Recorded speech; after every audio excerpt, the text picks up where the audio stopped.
राधे राधे जी। कैसे हैं आप सभी लोग? आप सभी लोग स्वस्थ होंगे, कुशल मंगल होंगे।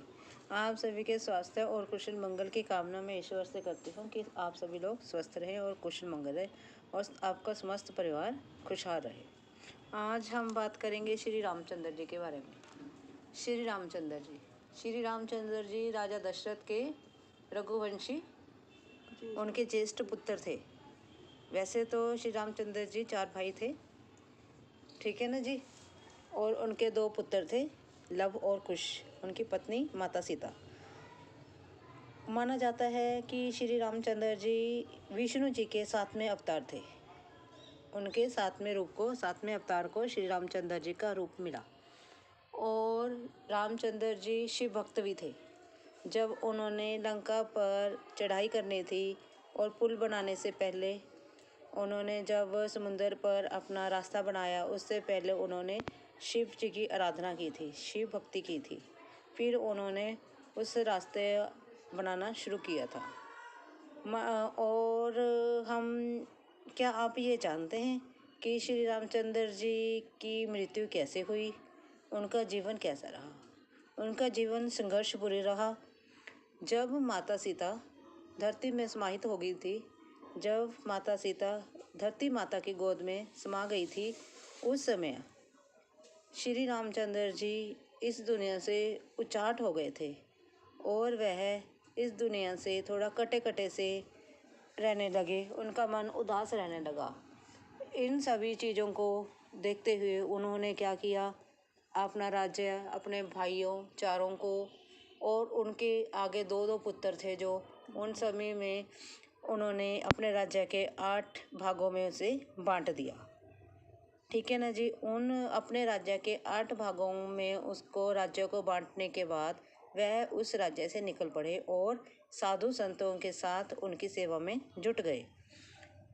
तब भी उनका मन वहाँ ना लगा तो उन्होंने क्या किया, धीरे धीरे साधु संतों की सेवा करने के साथ साथ एक दिन उन्होंने जल समाधि ले ली।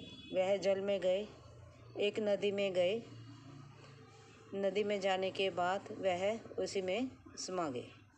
उन्होंने जल समाधि ले ली। उस जल समाधि के पश्चात नहीं हमारे को किसी को भी पता कि श्री रामचंद्र जी कहाँ चले गए। श्री रामचंद्र जी अयोध्या वासी थे। अब आपको सभी को पता है अयोध्या में श्री रामचंद्र जी का राम मंदिर बन गया है, ठीक है ना जी। सब कुछ उसी प्रकार से चल रहा है। कहने का भाव है, मुश्किलें तो हर इंसान के जीवन में आती हैं। कठिनाइयाँ, मुश्किलें, परेशानियाँ हर इंसान के आते हैं।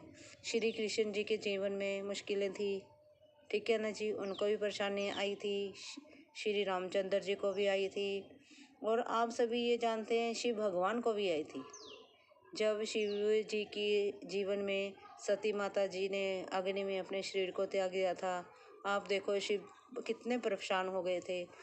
कहने का भाव यह है कि जीवन में हर एक के इंसान के जीवन में परेशानियां आती हैं। इसका मतलब ये नहीं है कि हम उन परेशानियों में उलझ कर ही रह जाएं। हमने उन परेशानियों में उलझना नहीं है।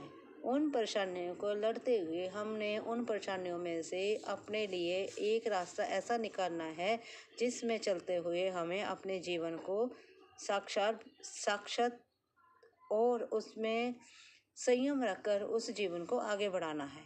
अपने बच्चों को भी हमने यही सिखाना है कि कभी भी मुश्किलें आए जीवन में, उससे डरना नहीं है। उनके डट कर उसका सामना करो। अगर एक बार पेपर क्रैक नहीं हुआ तो क्या हुआ, दोबारा तैयारी करो। कंपटीशन के एग्ज़ाम हैं, बहुत आएंगे, पेपर देते रहो। जब हमें पता लगेगा हमारी क्या कमी है, हम उसे दूर करने की कोशिश करो। एक दिन ऐसा आएगा कि हम अपने किसी न किसी पोस्ट पे बैठ ही जाएंगे। उसी प्रकार जब हम अपने जीवन में सभी परेशानियों का डटकर सामना करेंगे, एक ना एक दिन हम अपने जीवन को अच्छे से जीने में सक्षम हो जाएंगे। और जीवन को खुशियों से जिएं, छोटी छोटी बातों को छोड़कर छोटी छोटी बातों में ही खुश होना सीखें। आपको वीडियो कैसी लगी हो, अच्छी लगी है तो लाइक और सब्सक्राइब जरूर करें। Thank you ji.